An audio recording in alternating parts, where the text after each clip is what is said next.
최근에 개인적인 우리 교회에서의 일은 아니고 개인적인 어떤 사건과 만남을 통해서 느낀 바를 다시 한번 우리 성도님들에게, 우리 성도님들은 그런 생각을 하시는 분들이 안 계시지만 그럼에도 불구하고 말씀은 반복이고 지속적인 교육을 통해서 우리의 심령을 깨우는 것이기 때문에 다시 한번 말씀을 드리려고 하는 것입니다.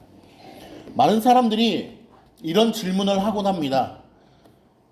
하나님의 택함을 받은 자는 반드시 구원을 받게 되잖아요.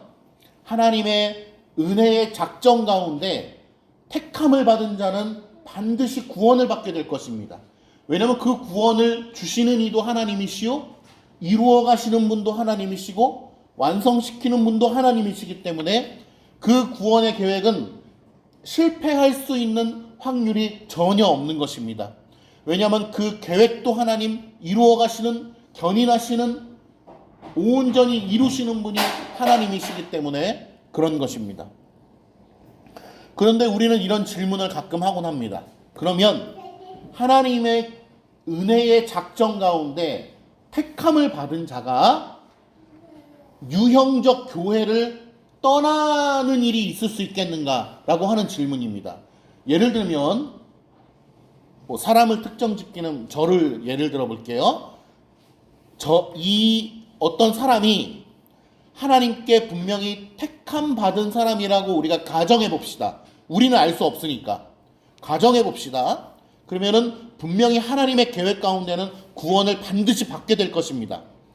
그런데 이 사람이 이 유형적 교회, 눈에 보이는 이 사랑 가득 교회 혹은 지역 교회를 떠나서 교회에 다니지 아니하고 자기 마음속으로만 믿는다라고 생각하는 그러한 일이 일어났을 때, 그리고 나는 영영 죽는 순간까지 이 유형적 교회에 돌아오지 않았을 때 내가 구원받는 사람이라고 할 수 있느냐? 구원받는 사람이 그럴 수 있느냐라고 하는 문제입니다. 비슷한 문제로 우리는 자주 질문하는 것 중에 하나가 바로 구원받은 사람이 자살을 할 수 있느냐라고 하는 문제들도 많이 생각을 하게 되거든요. 근데 그거는 나중에 생각을 하고, 교회를 떠날 수 있느냐라고 했을 때 제가 보편적인 차원에서 정답을 드리는 것입니다. 정답은요, 교회를 떠날 수 없습니다. 유형적 교회를 절대로 떠날 수 없습니다. 그래서 하나님의 법입니다. 하나님의 은혜의 택정함을 입은 자는 이 유형적 교회를 떠나서 하나님을 믿을 수가 없습니다. 그러므로 교회를 다니지 아니하고 마음속으로만 믿는다라고 하는 것은 곧 믿는 게 아닙니다. 현재는 믿고 있는 것이 아니에요. 자기가 혼자 상상하고 있는 것이고 혼자서 착각하고 있는 것입니다. 그러면은 예외적인 경우도 있지 않냐라고 하는 말에는 맞습니다. 예외적인 경우도 있어요. 성경에 나와 있는 대표적인 예외적인 경우는 바로 골고다 언덕 위에 예수 그리스도의 십자가의 우편에 있던 강도입니다. 그는 교회를 다닌 적이 없어요. 공동체에 소속된 적이 없지만 죽기 전에 믿었어요. 죽기 전에 믿었으나 예수 그리스도께서 네가 나와 함께 낙원에 있으리라 라고 말씀하셨습니다. 그것은 100% 그가 구원받았음을 하나님께서 선언하신 것입니다. 구원이라고 하는 것은 너무나 신비로워서 하나님께서 하시는 것이기 때문에 평생 교회에서 헌신한 사람 입장에서는 억울할 수 있어요. 주님, 저는 평생 헌신했는데 저 강도는 어떻게 죽기 전에 믿을 수 있습니까? 억울합니다. 그러나 그러한 생각을 갖는 것 자체가 아직은 구원에 대하여 깊은 깨달음이 없는 것이죠. 하나님에 대해서 아직 깊은 깨달음이 없는 것입니다. 구원에 대한 절대 주권은 하나님이 가지고 계신 것입니다. 우리가 무언가를 열심히 했기 때문에 구원을 받는 게 아니기 때문입니다. 예외적인 경우가 또 있을 수 있습니다. 예를 들면 몸이 움직일 수가 없어서, 전혀 걸을 수가 없고 누워만 있어야 되는 환자 같은 경우에는 교회를 다니기가 거의 힘들 것입니다. 중환자실에 누워있다가 돌아가시는 분이라든지, 요양병원이나 요양원에 정말 누워 있다가 그런 분들은 이 물리적으로 교회에 왔다 갔다 하는 것이 거의 쉽지가 않을 것입니다. 그래서 예외적인 경우가 있지만 일반적인 차원에서 전체 성경을 통하여 그리고 전체 성경이 조명 아주 잘 드러나고 있는 웨스트민스터 신앙고백서와 기독교 강요를 통하여 분명하게 우리에게 가르치고 있는 것은 교회를 떠나서 신앙생활을 할 수 없다는 것입니다.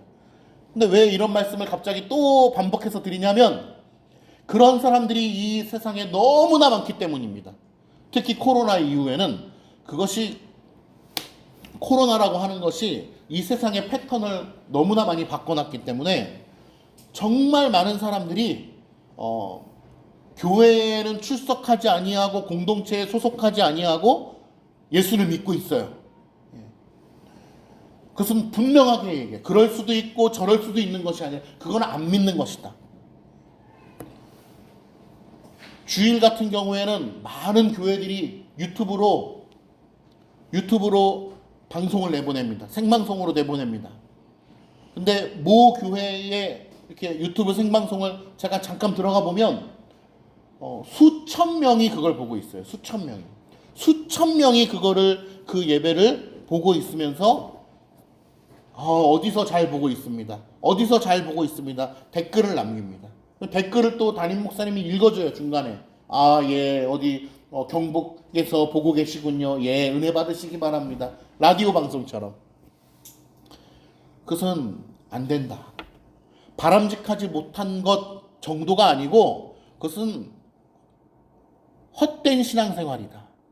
우상을 섬기는 것과 같다라고 하는 것을 말씀을 드립니다. 오늘 이 말씀을 드리는 이유는 오늘 본문에서의 이 이야기가 연결이 되기 때문입니다. 오늘 본문을 한번 살펴볼게요. 교리가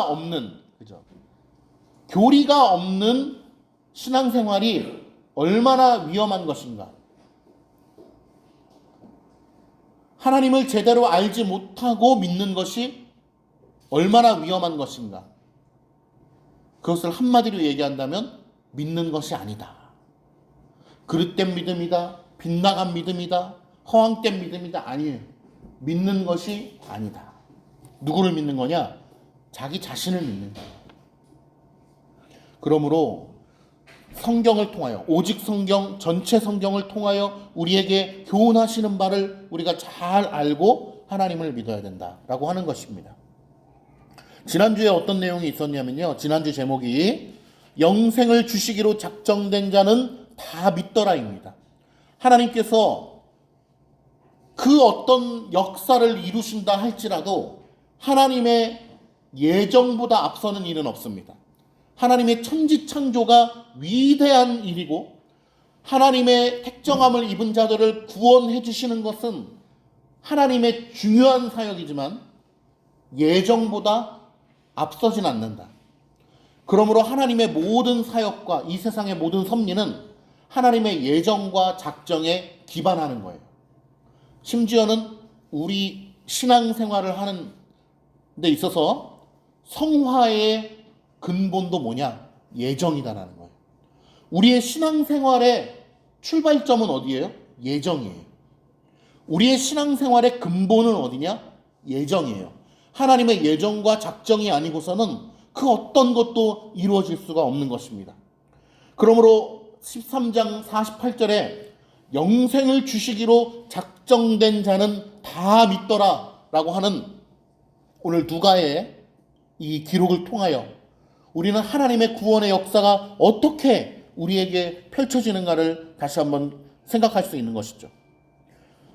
그리고 49절에 보니까 그 말씀이 지방에 두루두루 퍼졌다라고 이야기합니다.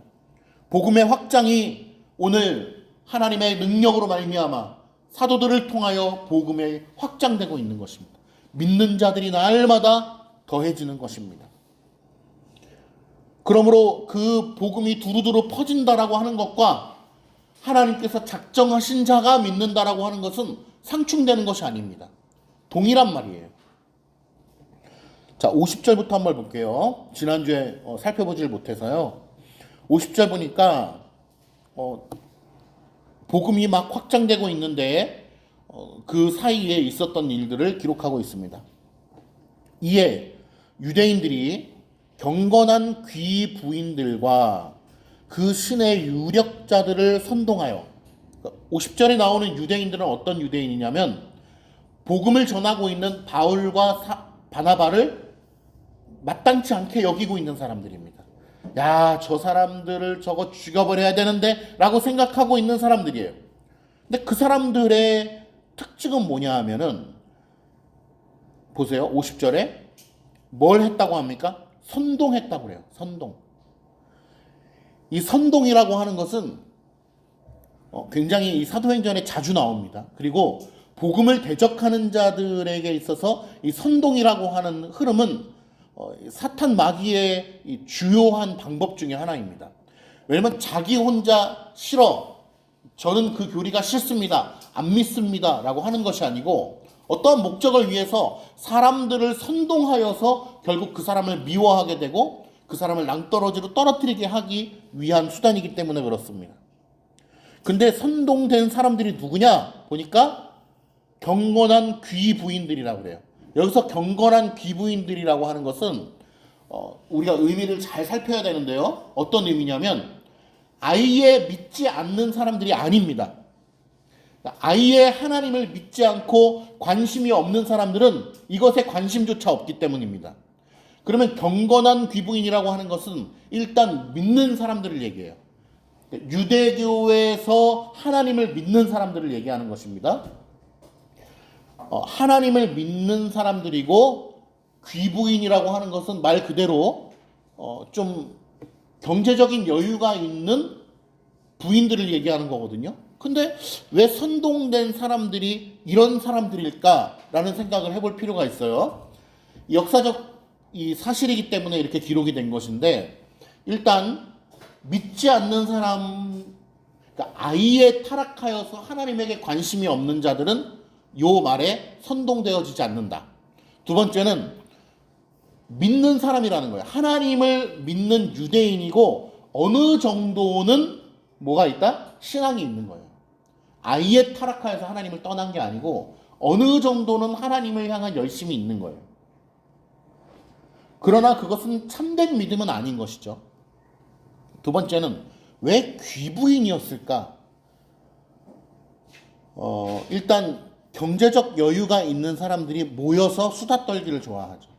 왜냐하면 경제적 여유가 없는 사람은 모여서 수다를 떨 만한 시간이 없어요. 여유가 없어요. 이거는 칼빈 주석에 나온 거예요. 그래서 그 당시도 마찬가지라는 거예요. 그래서 귀부인들의 사교 모임 속에서 결국에는 말이 오간다라는 거예요.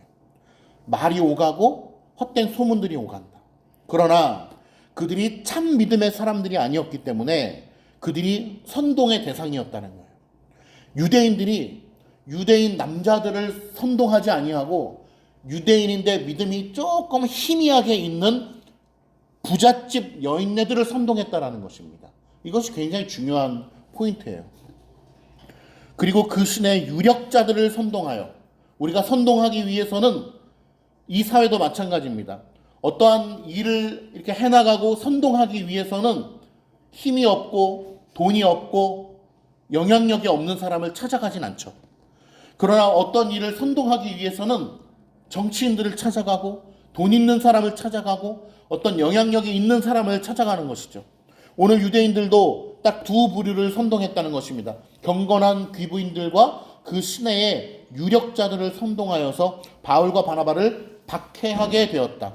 그리고 그 지역에서 쫓아냈다라고 하는 것입니다. 51절에 보니까 두 사람이 바울과 바나바를 이야기하는 것입니다. 그들을 향하여, 누구죠? 유대인들, 그리고 선동된 사람들을 향하여 어떻게 하냐면요, 발에 티끌을 떨어버린다는 거예요. 발에 티끌을 떨어버린다고 하는 것은 무엇입니까? 손을 터는 것입니다. 너희들에게 더 이상 기대할 것이 없다. 너희들에게 더 이상 복음을 전하지 아니하겠다. 왜? 이미 충분히 전했기 때문에. 이제는 너희들에게 기대할 것이 없다. 그리고 발의 먼지를 털어버리고 다른 지역으로 이동하게 되었다는 거예요.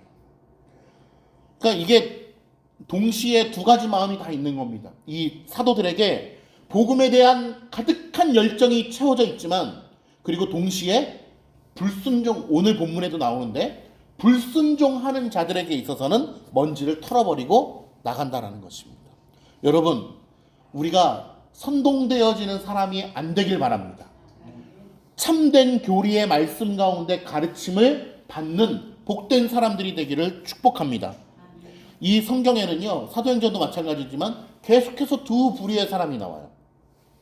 어떤 사람들이냐면 말씀을 듣고 따르는 자들, 두 번째는 말씀을 듣지 않고 거부하는 자들입니다. 이 두 부류의 역사가 계속해서 흘러가는 거예요. 아담 때부터, 아담의 자손 때부터 쭉 이 두 부류가 흘러가는 겁니다. 우리는 어떤 부류입니까? 하나님의 말씀을 듣고 순종하기를 간절히 바라는 사람들이 되는 것이죠. 그것은 내가 열심히 해서 되는 것이 아니고 하나님의 은혜를 받은 자들이 그러한 길을 가는 것입니다. 그래서 오늘 제가 예배 첫 시간에 기원할 때도 복 있는 사람은 시편 1편에 말씀하고 있잖아요. 복 있는 사람이 되기를 축복하는 것입니다. 그리고 나서 먼지를 떨어버리고 이고니온으로 가면서 제자들이 심령의 상태를 이야기하고 있습니다. 52절 함께 읽어볼게요. 시작. 제자들은 그 심령 가운데 기쁨과 성령이 충만하였다. 기쁨이 있는 거예요. 사람들이 자기를 선동하고 박해하고 그 지역에서 내쫓았단 말이에요. 생각해 보세요. 여러분들을 사는 지역에서 수많은 사람들이 선동하여서 우리를 내쫓았다고 생각해 보세요. 내쫓기는 기분이 얼마나 참담합니까? 그런데 이 사람들의 이 마음은 지금 오늘 기쁨과 성령으로 충만했다라는 것입니다. 사람들의 불순종으로 인하여서 그들의 마음이 물같이 녹아지지 않았다. 오히려 굳센 마음과 강철의 얼굴을 지녔다라는 것입니다. 강철의 얼굴을 지녔다라는 하는 것은 나를 반대하는 사람들 앞에서도 물같이 녹아내려지지 않는 것입니다. 굳센 마음으로 복음을 향하여 전진하는 것입니다. 오늘 이 복음을 향하여 전진하는 주의 사도들의 모습을 통하여 우리도 복음을 가지고 어떻게 전진해야 되는가에 대하여 생각해 봐야 하는 것입니다. 여러분들에게 축복합니다. 하나님의 복음을 들고 이 세상 가운데 전진하시기를 축복합니다. 가는 데마다 복음을 전하고 말씀을 전하고 복음에 합당한 삶을 살아나가는 것입니다. 그러면서 14장이 이어지는데요. 이고니온이라는 지역에 이 두 사람이 가게 되었습니다. 계속해서 성경은 바울과 바나바, 그죠? 바나바와 바울 속에서 지금 계속해서 누가 부각이 되고 있냐면 바울이 부각이 되고 있어요. 근데 바나바가 이 사료에 보면은 바나바가 외적으로 굉장히 수려했다고 그래요. 그리고 반면에 바울은 좀 그렇지 못했나 봐요. 그래서 바울이 계속해서 복음을 전하고 이 메신저의 역할을 하는 반면에 바울은 약간 이제 점점 이렇게 바나바는 약간 점점 이렇게 뒤처지는 게 아니고 좀 더 이렇게 묵직한 그런 사람으로서 표현이 되고 있는데요. 오늘 본문에 이제 그 외적인 이유로 인하여서 믿지 아니하는 사람들이 이들을 대하는 태도가 나오기 때문에 한번 말씀드려봤습니다. 1절에 보니까 이고니온에서 두 사도가 함께 유대인의 회당에 들어가 말하니, 그러니까 유대인의 회당이라고 하는 것은 다시 한번 말씀드리지만 유대인들이 혹은 정통 유대인은 아니지만 유대교에 입교하여서 하나님을 경외하는 사람들이 정해진 시간에 모여서 그곳에서 찬양하고 하나님의 말씀을 듣고 하나님의 말씀을 읽고 하는 곳이 회당이란 말이에요. 그 회당의 집회에 오늘 바울과 바나바가 함께 들어가게 된 것입니다. 거기에 들어가서 말하니, 어떠한 방식으로 말하게 됐는지 알 수 없지만 추측해보건대 12장 13장에서 나왔던 것처럼 회당장의 허락을 득하고 권면할 것이 있으면 권면하라라고 하는 차원에서 아마 정식으로 기회를 얻어서 하나님의 말씀을 전했을 것입니다. 하나님의 말씀을 전하니 유대와 헬라의 허다한 무리가 믿더라라고 이야기하고 있습니다. 믿지 않던 자들이 예수 그리스도의 복음을 듣고 믿게 되어지는 것입니다. 여러분, 이게 우리가 말씀으로 이야기하니까 그냥 지나가는데 믿지 않던 자들이 믿고 돌아오는 역사는 정말 대단한 역사예요. 우리나라가 이제는 전도되어지기가 참 힘들고 이제 탈종교화 시대를 살아가기 때문에 종교를 이야기하는 것 자체가 힘든 시대를 살아가기 때문에 복음을 전하는 것이 참 힘든 시대를 살고 있거든요. 일본 같은 경우가 기독교 인구가 1%도 안 되잖아요. 원래부터. 그러나 이들에게 있어서 종교심은 가득하죠. 그래서 범신론이 일본 전체를 지배하고 있단 말이에요. 뭐든지 다 신이 되는 거예요. 컵도 신이 되는 것이고 빛도 신이 되는 것이고 모든 동물들이 다 신이 되어서, 왜냐하면 모든 사물 가운데에 신이 깃들어져 있다라고 하는 범신론을 기본적으로 그들이 믿기 때문에 그렇게 종교심은 가득한데 기독교 인구가 안 되거든요. 1%밖에 안 되거든요. 근데 우리나라도 그렇게 따라가고 있는 형국이에요. 많은 것들이 이제 아시아 이 지방이 비슷한 흐름으로 가기 때문에 그런데 이것은 어떤 영적인 흐름이고 또 철학의 흐름이에요. 그러니까 포스트 모더니즘의 이 흐름 자체가 결국에는 우리의 신앙생활을 그렇게 바꿔놓는 것이거든요. 어떻게 보면 아까 초두에 말씀드렸던 수많은 사람들이 교회에 출석하지 아니하고 마음으로만 믿는다라고 하는 것이 어떻게 보면 범신론의 일종이에요. 줌으로, 유튜브로 자기 방 안에 앉아서 신앙생활을 하고 자기가 믿는다라고 착각하는 것이 어떻게 보면 그런 범신론의 일종이라고 저는 생각을 합니다. 제가 왜 심각하게 말씀을 초두부터 드렸냐면, 교역자들이라고 하는 사람도 그러한 행태를 보이고 있어요. 그리고 신학교의 교수라고 하는 분들도 일부 99.9%가 당연히 안 그러시죠. 네. 일부 진짜 1000명 중에 1명 정도는 그러한 양태를 보이기도 한다는 거예요. 교리가 무너지면, 참된 교리가 없으면은 그러한 문제들이 나올 수밖에 없는 거예요. 정말 심각합니다. 그래서 우리가 바른 교리가 탑재되어야 바른 신앙생활을 할 수가 있는 거예요. 그런 차원에서 웨스트민스터 신앙고백서와 기독교 강요를 우리가 공부해야 돼요. 근데 공부하기가 힘드시잖아요, 집에서. 그러면 이 설교를 잘 들으셔야 돼요. 그 공부하기가 힘들잖아요.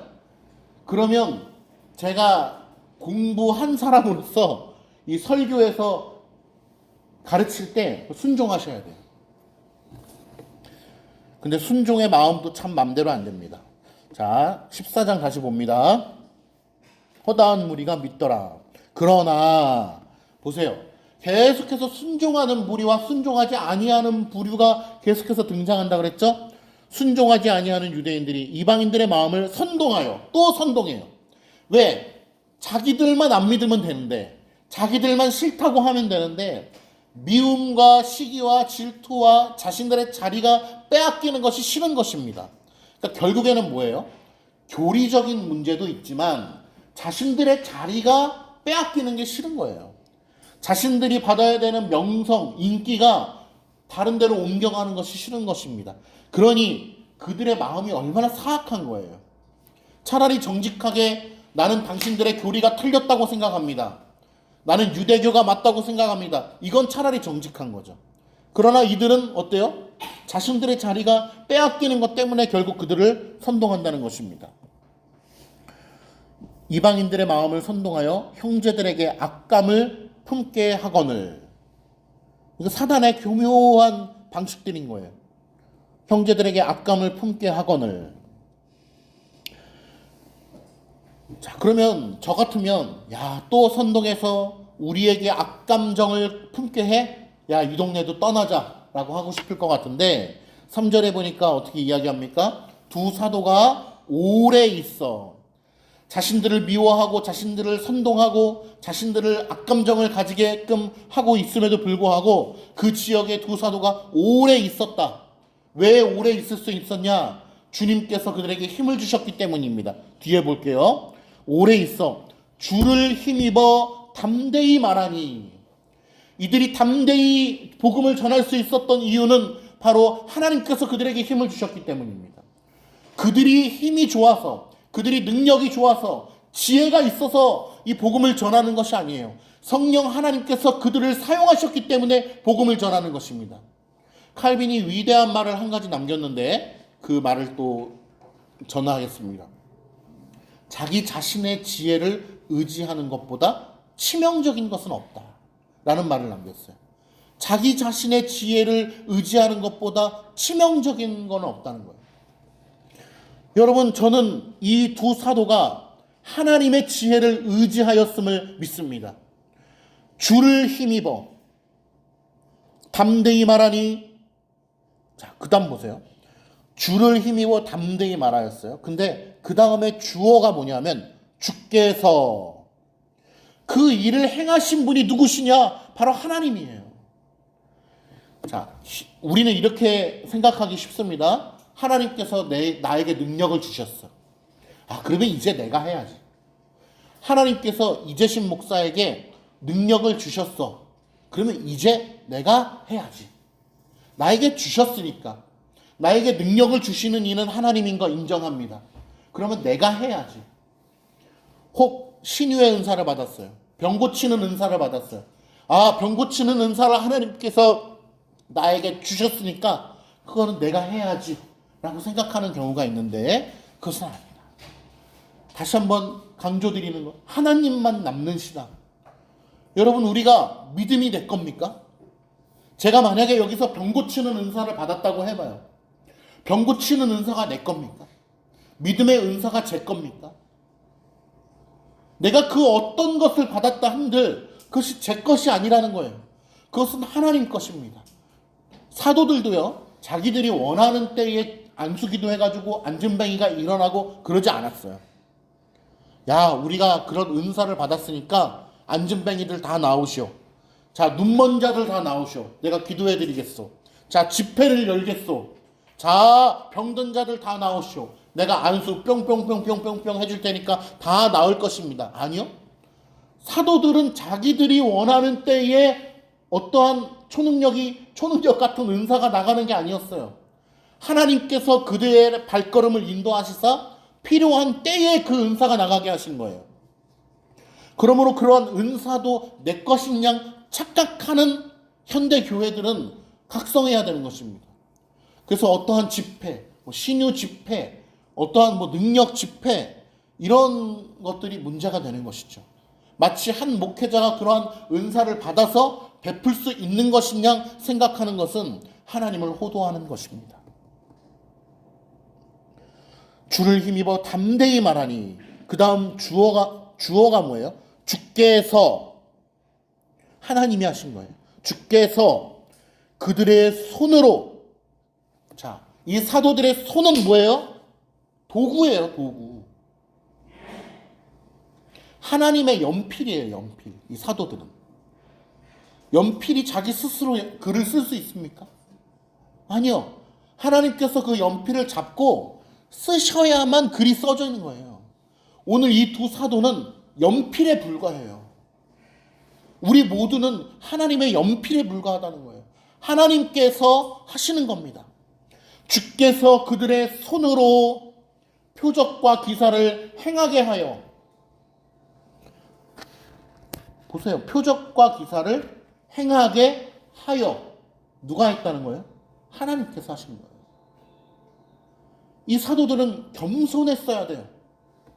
정말 내 손에서 능력이 나가고 표적과, 오늘 본문에서 나오면은 이제 다시 한번 날 때부터 걸을 수 없었던 사람이 병고침을 받게 되거든요. 표적과 기사, 여러 표적과 기사 중에 하나를 선택해서 오늘 누가가 적는 건데, 그 사람이 뭐냐? 날 때부터 걸을 수 없는 자가 걸을 수 있게 되는 사건입니다. 표적과 기사를 행하게 하여 주사, 행하게 하여 주사, 자기 은혜의 말씀을 증언하시니. 보세요. 사람들을 통하여 분명히 하셨어요. 그런데 오늘 말씀에 뭐라고 이야기하냐면 자기 은혜의 말씀을 증언하셨다. 마치 하나님께서 직접 하신 것처럼 표현하고 있어요. 자, 사도들은 뭐라고요? 하나님의 연필이에요. 우리는 뭐다? 하나님의 연필이다. 두 사도를 통하여 그 기적과 이사를 베풀게 하시고, 또 기적과 기사는 반드시 말씀과 함께 가거든요. 표적과 기사는 반드시 말씀과 함께 간다는 사실을 알아야 돼요. 성경에서. 그래서 제자들이 자주 하는 말이 있어요. 뭐냐 하면, 너희들이 이 기적을 보았느냐? 그러면 이제 우리 말을 들어라 라고 하는 거예요. 기적을 보고 너희들 감동을 받았니? 너 하나님이 얼마나 능력의 분이신 거를 이제 알았니? 자, 그러면 우리의 말을 들으시기 바랍니다. 이게 사도들의 말이에요. 계속. 중요한 거는 뭐예요? 기적이 아니에요. 중요한 건 기적이 아니라 이적이 아니라 지금부터 우리가 하는 말이에요.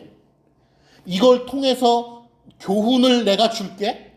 하나님께서 왜 이런 기적을 베풀어 주셨는지 내가 설명할게. 이것이 무엇을 의미하는지 설명할게. 들어봐 라고 하는 것이 중요한 포인트인 것입니다.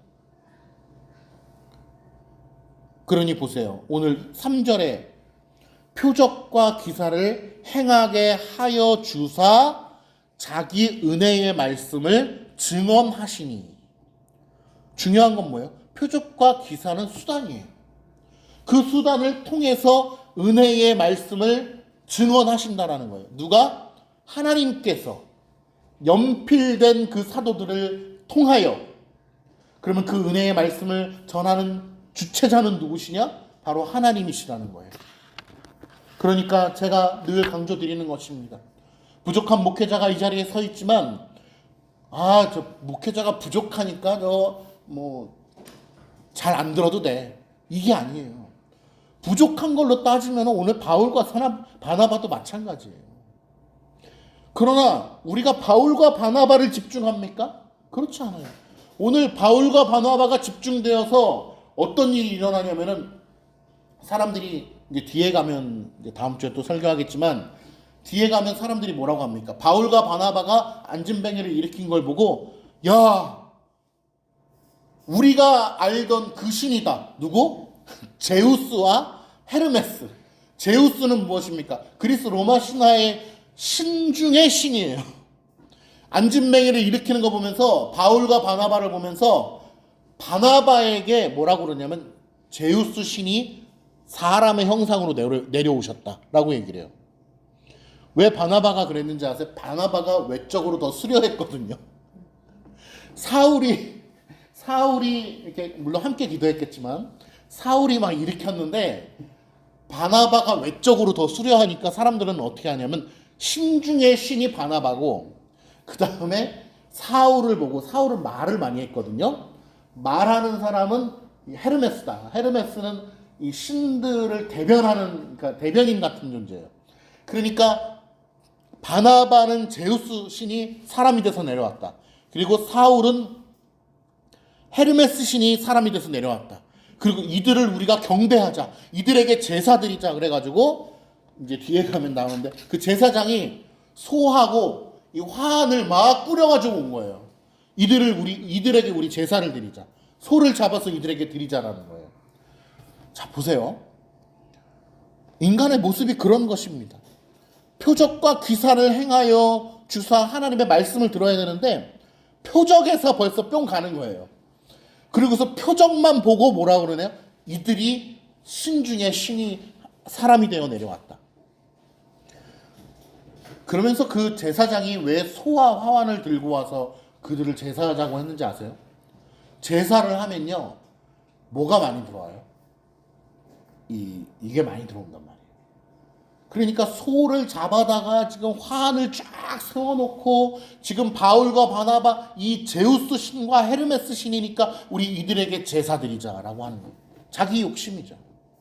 그러니까 뒤에 가서 뭐라고 합니까? 우리도 너희와 같은 성정을 가진 자다. 그러면서 다음 주에 말씀 이어지지만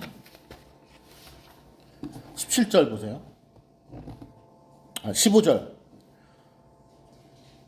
이르되 여러분이여 어찌하여 이러한 일을 하느냐? 사람을 섬기려고 하냐? 왜 나에게 제사를 드리려고 하냐? 우리도 여러분과 같은 성정을 가진 사람이다. 여러분에게 이렇게 복음을 전하는 이유가 바로 그런 헛된 일을 버리고 천지와 바다와 그 가운데 만물을 지으시고 살아계신 하나님께로 돌아오라고 하는 것인데 그 헛된 일을 또 하려고 하는 거예요. 그걸 버리라고 지금 가르쳐주고 있는데 그거를 또 하는 거예요. 하나님이 지나간 게 쭉 내려가서 자, 이렇게 이야기해서 18절에 보니까 이렇게 말하여 겨우 보세요. 이 말을 듣고 이들이 깨달은 거예요. 깨닫고서 아 그렇습니까? 알겠습니다. 선생들이요. 우리가 착각했습니다. 당신들이 이렇게 기적을 베푸니까 당신들이 제우스와 헤르메스인 줄 알았습니다. 아 미안합니다. 하나님을 섬기겠습니다. 그게 아니에요. 깨닫지 못했어요. 여전히 겨우 무리를 말려서 자기들에게 제사하는 것을 막은 거예요. 겨우 제사하는 것만. 그러니까 그 제사장들이 얼마나 마음이 허무했겠어요. 빨리 제사를 드려서 헌금을 거둬야 되는데 제사를 못 드리게 하니까. 우리는 말씀을 맺으려고 합니다. 우리는 계속해서 내가 스스로 생각한 것들을 신앙생활에 주입하기를 원합니다. 우리는 끊임없이 그래요. 그래서 계속해서 추구해야 되는 신앙이 하나님만 남는 신앙이에요. 우리는 계속해서 나의 생각을 가미를 하고 나의 행위, 나의 생각, 나의 자리를 0.00001%라도 가지려고 그래요. 그러니까 그래도 우리가 받을만 하니까 우리에게 은혜를 주신 것 아니겠어? 목회자들은 어떻게 생각해요? 내가 그래도 목사로 될 만한 0.00001%라도 뭐가 있으니까 하나님께서 나를 목회자로 세우신 것 아니겠어? 라고 생각한단 말이에요.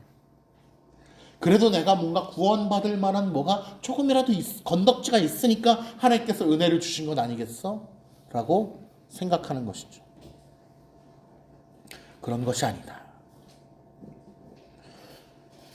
우리는 계속해서 무언가를 가미하려고 한다. 하나님께서 명령하신 것에는 관심이 없고 자꾸 제사를 드리려고 한다. 바울과 바나바의 오늘 가르침에는 관심이 없고 계속 제사를 드리려고 한다. 뭔가 갖다 바치려고 하는 거예요.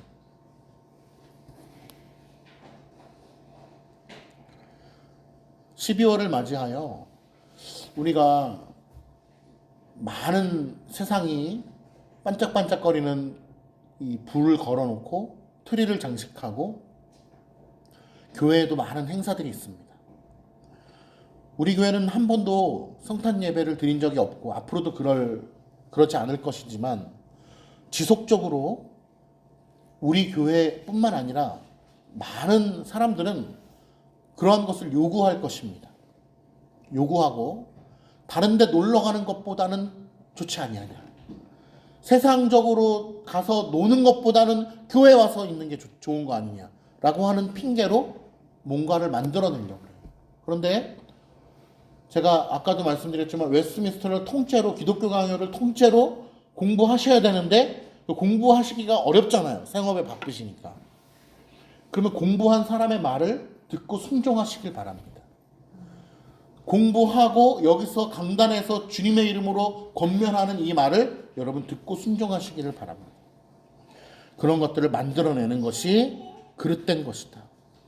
하나님의 명령을 가벼이 여기는 것이다. 라고 하는 것을 우리가 잘 알아야 돼요. 신앙생활하는 데 있어서 내가 무언가를 만들려고 하지 마십시오. 그래서 제가 자주 말씀드리는 거예요. 하나님은 말씀하시는 분이시요, 우리는 듣는 자다. 근데 우리는 자꾸 우리가 말하려고 그래요. 우리가 만들어내려고 그래요. 내가 하려고 해요.